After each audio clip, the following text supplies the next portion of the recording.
This video is about when I got sick. It's a me video, so I apologize in advance. So almost 6 years ago, I had a minor shoulder surgery. Rotator cuff repair. Takes about an hour to fix. A couple days after surgery, I got a heck of a cough. The 4th day after surgery, I'm coughing my head off. Got a fever of 105. And about 2 in the morning, I decide I'm bad enough I need to go to the hospital. We live about 45 minutes away from the closest hospital. And for some reason, I thought it was a good idea to drive myself to the hospital and not bother my wife. I don't remember driving to the hospital. I do remember saying that I was sick, and they went like this and got me a wheelchair. They asked me to unlock my phone. I have a conversation with my wife, and that's the last thing I remember. They sedate me, intubate me, and put me in a medical coma. It develops into ARDS, which kills a lot of people that get it. You know how usually at the hospital they tell the family they're gonna do the best they can?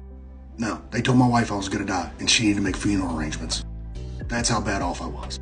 They put me in a rotoprone. They give yourself like a rotisserie chicken. Every few hours they flip you. And with the 800 lines running in me, it took like 12 people to get this accomplished. I'll forever be grateful for the people that took care of me in the hospital.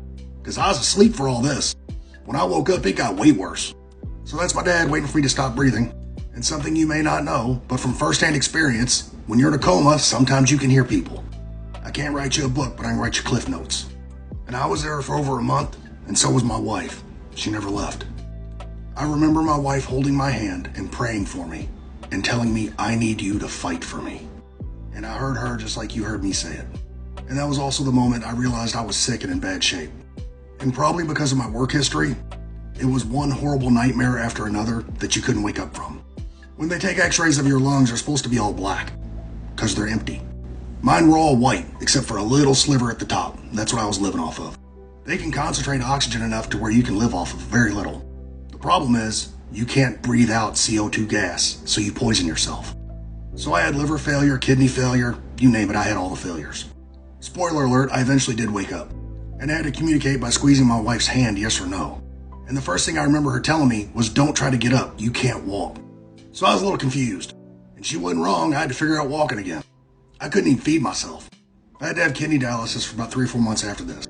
I'd lost 50 pounds, I was a little thin. They let my dog come visit me. That was a game changer. That's me getting my central line taken out. That's fairly painless but traumatizing, because they pull a tube out of my neck about 2 feet long, and it's about as big around as my finger. And they're like, hold pressure right here.